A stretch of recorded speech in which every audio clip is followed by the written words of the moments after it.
Out from my good friend here, Benny Carraher, and Paddy McQuaid, we were the three oldest citizens of this area right here. Senior citizens, you mean? Senior citizens. He doesn't like that term.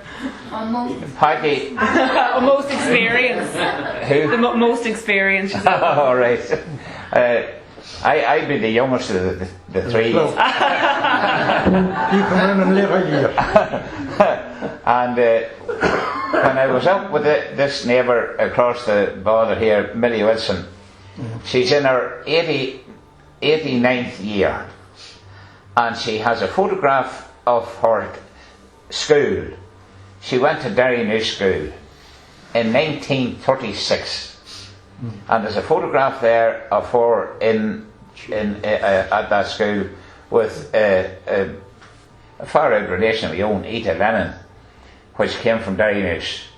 And I think it's absolutely fantastic to think that they had even photographs 78 years ago, you know, and now 98%,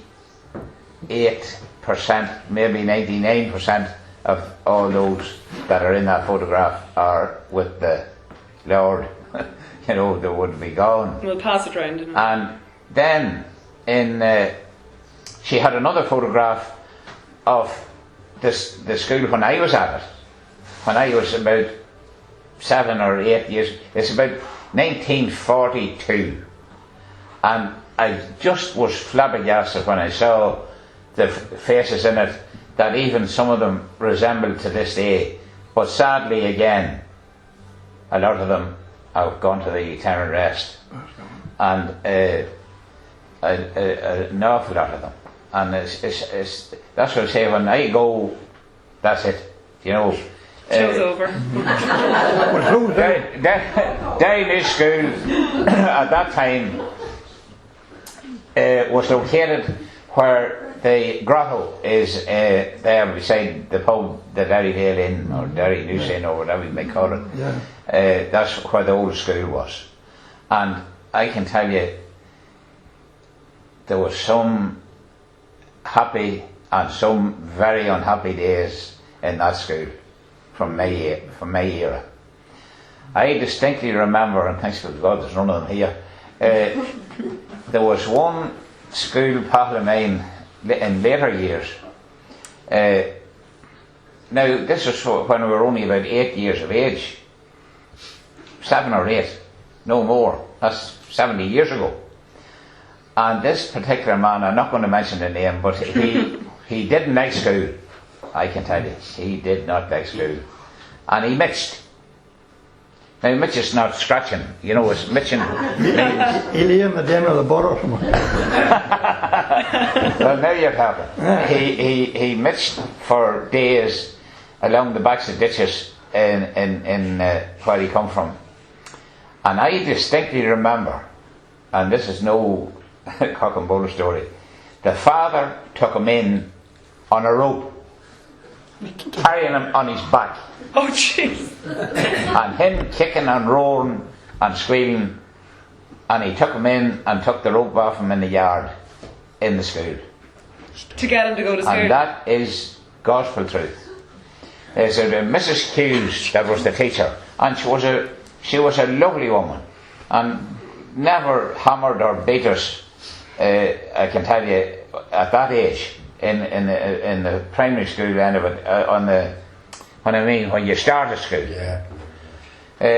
We made £2 pot jam jars and lined it inside with paper from sweets.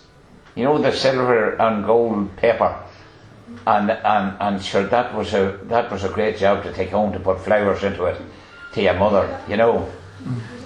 And then we progressed from Mrs. Hughes' room downstairs to go upstairs, and there was a Master Terry who was the principal of the school in those days. Should have been retired long and long before, but he was still there anyhow, and I went up and didn't go to him now, because that was the last class now. That would have been the leaving class. But in the one room, like this here, down at the bottom of the room, there was a Miss McKenna. That's where we went from Mrs. Hughes up to this Miss McKenna. There was the teacher from Katie. That's a cousin of mine. Well, you know what I'm going to tell you? You shouldn't have said that because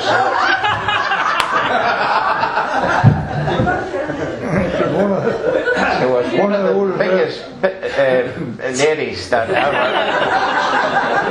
She's one of the older girls. Oh God of Almighty! She would get a man called Pat Ranahan. He owned the pub out there at the cross there. And he was in the same class as the poor devil's in heaven now. And she'd send him out to Pat Flanagan's hedge to cut a stick for her.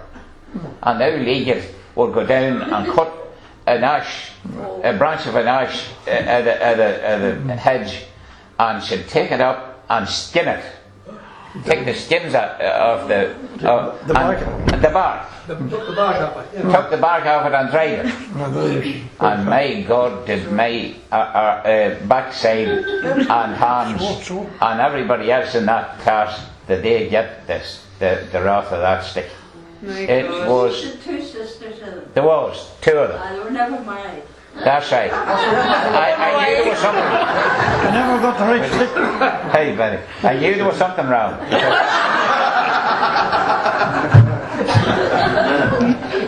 You're the wrong stick in the home. The two of them lived opposite Kinnear's shoe shop. There, where the hall, the house there beside. Waters used to live there, or someone there. You need the Katie there. No, this is in Kerry. Mrs. Hughes used to live before you go down into just after the speed limit. She lived on the right hand side there, but she was a lady now, there's no two ways about it. But the two McKennas, how come? Waters was wicked too. Who was? Whose Waters was wicked too? Mrs. Hughes. Oh, Miss Hughes. Mrs. Hughes. Oh, she was further up the road. She was back up the road here as you went going into Kerry.